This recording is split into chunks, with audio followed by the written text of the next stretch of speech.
నమస్తే.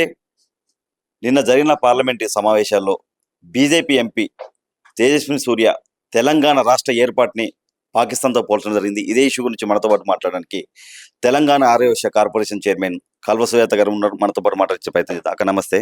అక్క, ఏదైతే 1200 మంది అమరవీరులు బలిదానాలతో వచ్చిన తెలంగాణని పాకిస్తాన్తో పోల్చడం ఎంతవరకు కరెక్ట్?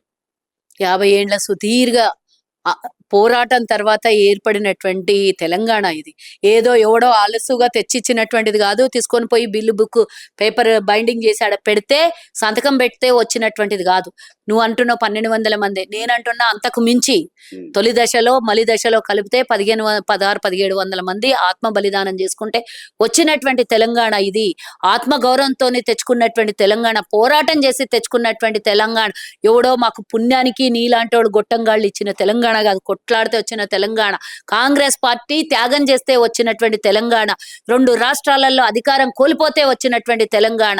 ఇస్తే అధికారం పోతదని తెలిసి కూడా తెలంగాణ ప్రజలకు న్యాయం జరగాలని ఆ రోజు 4 గోడలు మధ్యన మీరన్న మాటనే నేను చెప్తున్నా. ఈరోజు తెలంగాణలో మా ఉనికి లేకుండా పోయిన, ఆంధ్రప్రదేశ్ లో ఉనికి లేకుండా పోయినా, తెలంగాణలో అధికారం పోయినా ఇమీడియట్ గా బిల్ పాస్ చేసిండ్రు. మళ్ళీ 1 గంట ఆలస్యమైనా కూడా మూడ్లు మారుతాయని ఇమీడియట్ గా బిల్ పాస్ చేసినటువంటి, ఇచ్చిన మాట మీద కట్టుబడి ఇచ్చినటువంటి కాంగ్రెస్ పార్టీ గురించి కాదు నేను ఇప్పుడు మాట్లాడాల్సింది. తెలంగాణ ఆత్మగౌరవం దెబ్బతినే విధంగా దుర్మార్గుడు పాకిస్తాన్ తో పోల్చినాడు కదా. ఆ పాకిస్తాన్ తో పోల్చినటువంటి వెధవల్ని అందరి పాకిస్తాన్ పంపేయండి. ఈ దరిద్రం అన్న పోతుంది తెలంగాణ.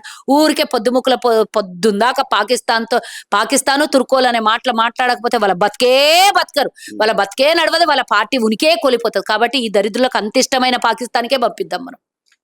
మనం మాట్లాడం పాకిస్తాన్ మాటనేమేంది ఇయ్యం, వాళ్ళు తీస్తారు పొద్దుందాకా.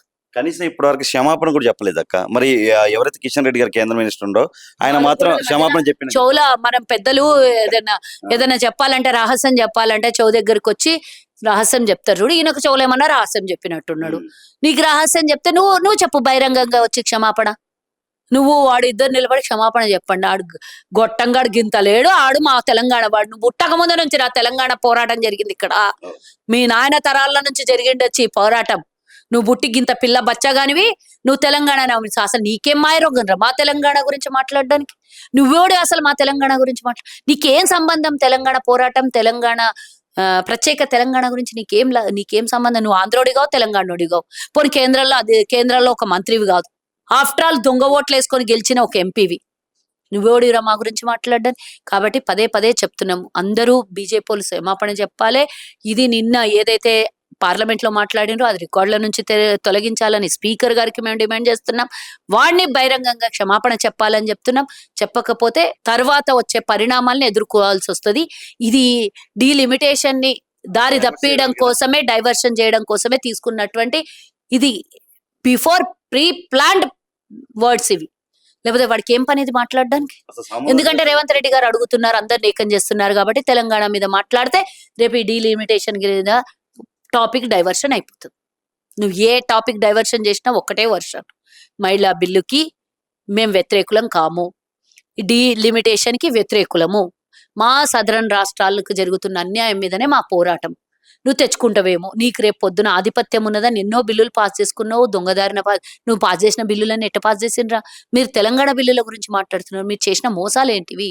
ప్రతి ఎలక్షన్ కి జనాలను బలి తీసుకున్నాడే కదా. ఓసారి పుల్వామా దాడి జరుగుతుంది, ఓసారి కాశ్మీర్ దాడి జరుగుతుంది, ఇంకోటి ఏది జరిగినా కూడా మీ ఎన్నికలకు బలిదానం చేసేది. ఇది నిజమైన తెలంగాణ పోరాటం కోసం, తెలంగాణ రాష్ట్రం కోసం చేసినటువంటి బలిదానం ఇది. మీరు చంపిన దాని గురించి నేను చెప్పట్లేదు, చచ్చిపోయిన దాని గురించి నేను చెప్తున్నా. బీజేపీ ఎంపీలు మరి ఎవరు సావులంటే వాళ్ళకు లెక్కలేదు. ఎందుకంటే పుల్వామా దాడి చేస్తే 40 మంది చచ్చిపోయినా వాళ్ళకి లెక్కలేదు. కాశ్మీర్ లో చచ్చిపోయినటువంటి వాళ్ళ లెక్కలేదు. దాన్ని కూడా రాజకీయం చేసుకున్నారు కదా. రాజకీయం కోసమే చేయించారు అది. కాబట్టి నేను అడుగుతున్నా, వీళ్ళకి తెలంగాణలో చచ్చిపోయినటువంటి మనుషుల విలువ లేదు, అక్కడ చచ్చిపోయినటువంటి మనుషుల విలువ లేదు, మణిపూర్ లో చచ్చిపోయినటువంటి మహిళలకి వాళ్ళని బహిరంగంగా రేప్ చేసినా వీళ్ళకి విలువలేదు. ఇప్పుడు ఏందో కొత్తగా చెప్తారు, మహిళలకు ఉద్దరకం చేస్తున్నారంట, మహిళా బిల్లులంట, మహిళల్ని గౌరవిస్తారంట. 300 మంది మహిళలు చట్టసభలో కూర్చొని ప్రశ్నిస్తారంట. మొత్తం ఉత్తరప్రదేశ్ వాళ్ళు కూర్చొని, అక్కడ ఉత్తర రాష్ట్రాల వాళ్ళు కూర్చొని ప్రశ్నిస్తుంటే మా దక్షిణాది రాష్ట్రాలు ముక్కు మీద నోటి మీద ఫింగర్ ఆన్ లిప్స్ అని కూర్చొని మళ్ళీ అన్యాయం జరగాల్సింది తప్పించి ఇంకడేమున్నది. మళ్ళీ ఒకసారి తెలంగాణ పోరాటం చేస్తాం, ఇప్పుడు మళ్ళీ దక్షిణాది పోరాటం చేయాలి మళ్ళీ అంత. అతను కామెంట్స్ చేస్తుంటే ఇప్పుడు ఎవరైతే మన తెలంగాణ నుంచి గెలిచిన బీజేపీ ఎంపీలు కనీసం ఒక మాట కూడా మాట్లాడలేదు. ఇంకా సమర్థిస్తున్నారు కదా, ఈ రోజు సమర్థిస్తున్నారా లేదా వాళ్ళని? వాళ్ళ రాష్ట్ర అధ్యక్షుడే సమర్థిస్తున్నాడు, మాటల్ని సమర్థిస్తున్నారు. కానీ ప్రజలు అవివేకులా? పాకిస్తాన్ వాళ్ళ తెలంగాణ వాదులు కదా. నేను అందుకే చెప్తున్నా, వీళ్ళని చాలా ఇష్టమైన పాకిస్తాన్ పంపిద్దాం. వాళ్ళకి ఈడు ఉండడం ఇష్టం లేదు, పాకిస్తాన్ వాళ్ళంటే ఇష్టం వాళ్ళకి. కాబట్టి తనకు నచ్చింది, తన లోపల మనసులు ఉన్నదే పదే పదే చెప్తారు. కాబట్టి ఆ పదే పదే చెప్పేదాన్ని మనం నిజం చేద్దాం రాబోయే కాలంలో. వాళ్ళకి ఎలా బుద్ధి చెప్పాలి వీళ్ళకి? ఇప్పుడు క్షమాపణ చెప్పాలి, లేకపోతే రాబోయే కాలంలో చూపించాలి. ఎందుకంటే ఇప్పుడు మనది టార్గెట్ ఫస్ట్ వీడు దరిద్రుడు క్షమాపణ చెప్పాలి, రెండోది డీలిమిటేషన్ మీద పోరాటం. అది ఏం జరుగుతుందా అనేది సెకండరీ. పోరాటం అయితే ఉద్యమం అయితే చేయాల్సిందే కదా, తప్పకుండా చెయ్యాలి. ఆత్మగౌరవాన్ని దెబ్బతీసిండ్రు కాబట్టి, ఆత్మగౌరవం మీద దెబ్బ తగిలిన దాని మీద పుండు మీద కారం పొడి పోసిండ్రు కాబట్టి దానికి క్షమాపణ చెప్పాలి. ఈ బిల్లు వెనక్కి తీసుకోవాలి. ఎక్కడ చూసినా మనకు అవమానాలు. ఎందుకంటే 6 దశాబ్దాల నుంచి తెలంగాణ ప్రజలు ఆంధ్ర దోపిడీకి వ్యతిరేకంగా పోరాటం చేస్తూ మనం తెలంగాణ రాష్ట్రాన్ని సాధించుకోవడం జరిగింది. అయినా కానీ ఇప్పుడు తెలంగాణ రాష్ట్రాన్ని అసలు పాకిస్తాన్ తో పోల్చడం ఎంత? మేము బతుకుతున్నాం కదా, మేమే మీకు ఇస్తున్నాం రా వెదవల్లారా, కేంద్రానికి ఇస్తున్నాం. మాకు మీరు తెచ్చింది ఏం లేదు.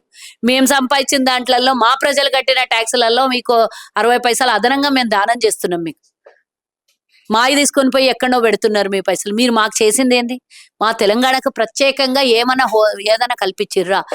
అధికారం కాంగ్రెస్ కోల్పోయింది, కానీ విడిపోయిన రాష్ట్రంకి అమలు కావాల్సినటువంటివి ఏమన్నా మాకు రూపాయి అదనంగా ఇచ్చిన మీరు మీ వల్ల మాకేమీ జరగదు, ఏమీ ఒరిగేదే లేదు రాబోయే కాలంలో. కాబట్టి వీళ్ళనే మనం దూరం చేస్తే బెటర్ ఏమో అంటున్నాను. తెలంగాణ ఆడబిడ్డగా ఏం చెప్పాలనుకుంటున్నారు? ఎంతమంది 1200 మంది చచ్చిపోయిండ్రు కదా, ఆ తల్లుల బాధ ఈరోజు ఆత్మాభిమానం క్షోభపడింది, ఆత్మ గౌరవం దెబ్బతినింది. కాబట్టి ఆ తల్లుల ఉసురంతా తలగాలే వీళ్ళకని అంటున్నాను.